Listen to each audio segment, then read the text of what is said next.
মুহতারাম হাজিরিন, এই জায়গাটা থেকে আমি বলছি, আমি আমার দেশের মুসলমান, বিশেষ করে ইয়াং জেনারেশন এবং বিশেষ করে যারা রাজনৈতিক নেতা কর্মী, তাদেরকে বলতেছি, তোমরা যেই যেই দলের রাজনীতি করো, শুধু রাজনীতির কারণে আমরা তোমাদেরকে দুশ্মন মনে করি না, তোমাদেরকে বেঈমান কাফেরও মনে করি না, তোমাদেরকে অমুসলিম মনে করি না। রাজনৈতিক মতপার্থক্য থাকার পরেও ইমানদার হওয়ার কারণে আমি তোমাকে আমার মুসলমান ভাই বলেই বিশ্বাস করি।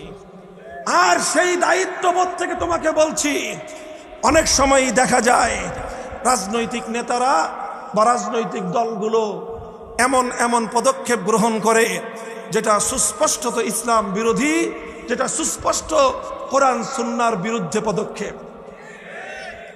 বলবেন হুজুর, আমরা তো মাঠের কর্মী, আমরা কি করব? এটা বড় বড় নেতারা সিদ্ধান্ত নেয়। আমি বলবো, আমি তোমাদেরকে কথা বলছি, সাধারণ জনগণকে বলছি, বড় বড় নেতাদেরকে আমি এই মুহূর্তে কথা বলছি না, তাদের সাথে আলাদা আলাপ সালাপ হলে তাদেরকে বলবো।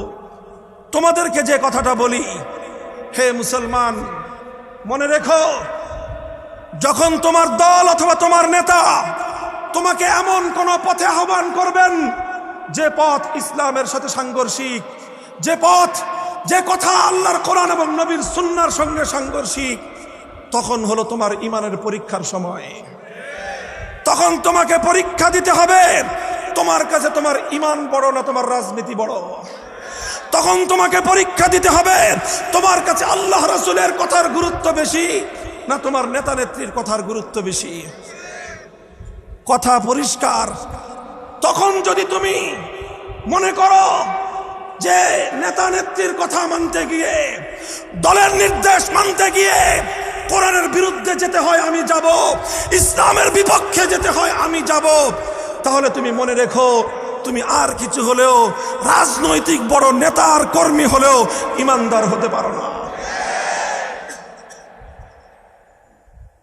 কথাটা ভালো করে মনে রাখবেন।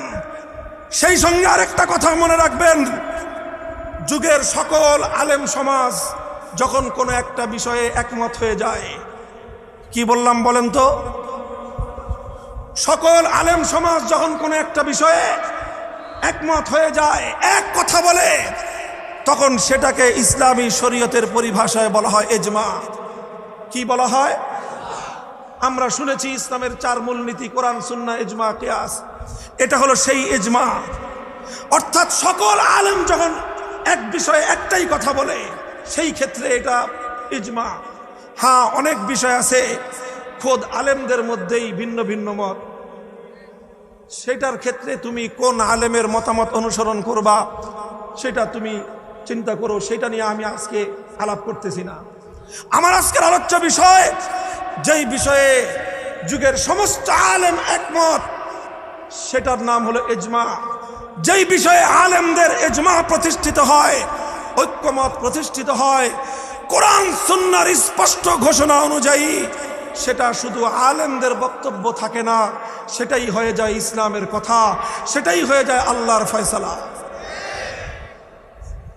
সুতরাং সকল আলেমরা যেই বিষয়ে একমত, সেই বিষয়ে যদি তোমার নেতা তোমাকে হুজুরদের বিপক্ষে মাঠে ডাকে, সেই বিষয়ে তোমার দল যদি তোমাকে হুজুরদের বিপক্ষে মাঠে ডাকে, হে রাজনৈতিক কর্মী, আমার মুসলমান ভাইয়েরা, কি করবা তখন?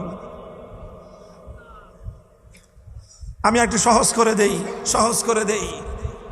তখন মুসলমানদের মধ্যে 2 ভাগ। কয় ভাগ?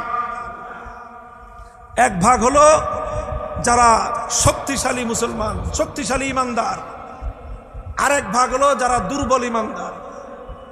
এক হলো যারা শক্তিশালী ইমানদার, আরেক ভাগ হলো যারা দুর্বল ইমানদার। শক্তিশালী ইমানদাররা কি করবা জানো? যখন তোমাকে তোমার দল অথবা তোমার নেতা সমস্ত আলেমদের বিপক্ষে মাঠে নামতে বলবে, তখন দল আর নেতাকে বৃদ্ধাঙ্গুলি দেখিয়ে বলবা, ঈমান বিক্রি করে রাজনীতি করতে আসি না। পারবা তো বলতে? এটা হলো শক্তিশালী ইমানদার যারা হাত উঠাইছেন নাকি? আর অনেকেই কিন্তু হাত উঠান নাই, আমি টের পেয়েছি।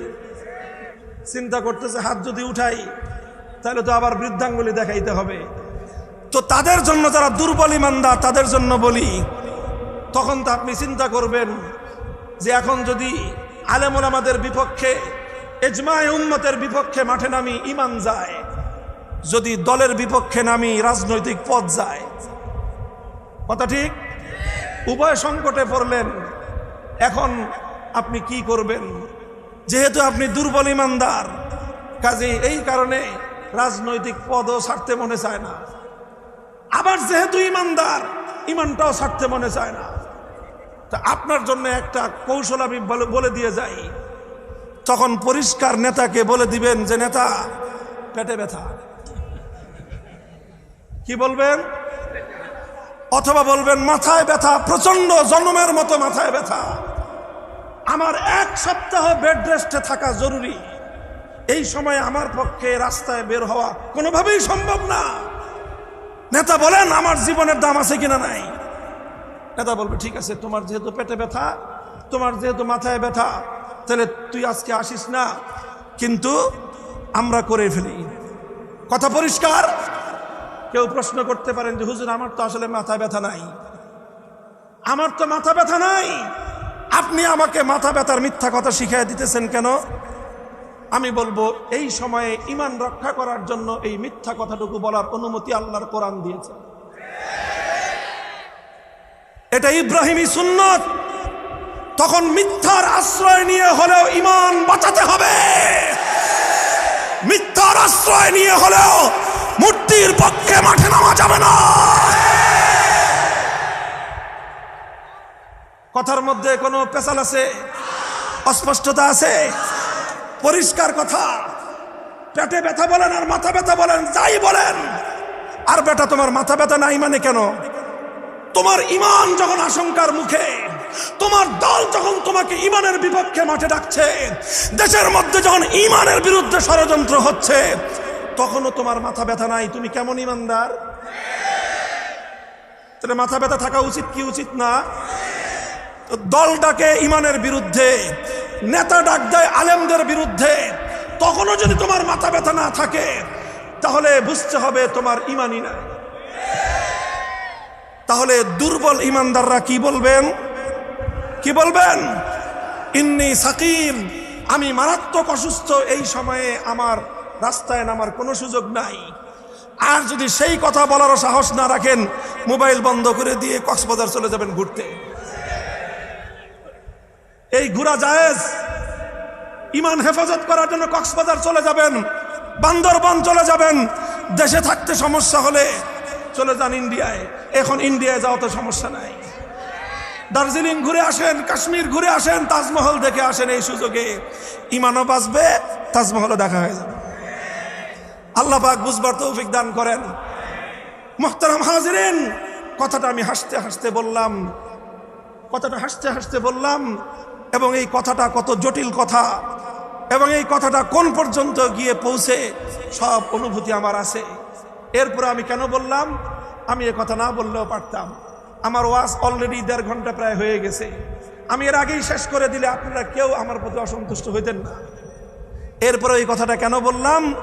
আমি জানি এই কথাটা যদি আজকে শাইখুল হাদিসের সন্তান না বলে, তাহলে এই জাতির এই রাজনৈতিক ধোঁকাবাজির খপ্পরে পড়ে ঈমান হারানোর বিপজ্জনক এই ব্যাপারে এই জাতিকে সতর্ক করার লোকের বড় অভাব আছে।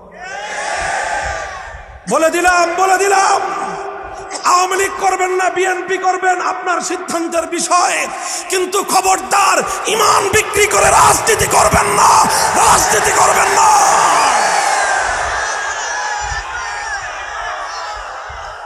আল্লাহ পাক তৌফিক দান করুন।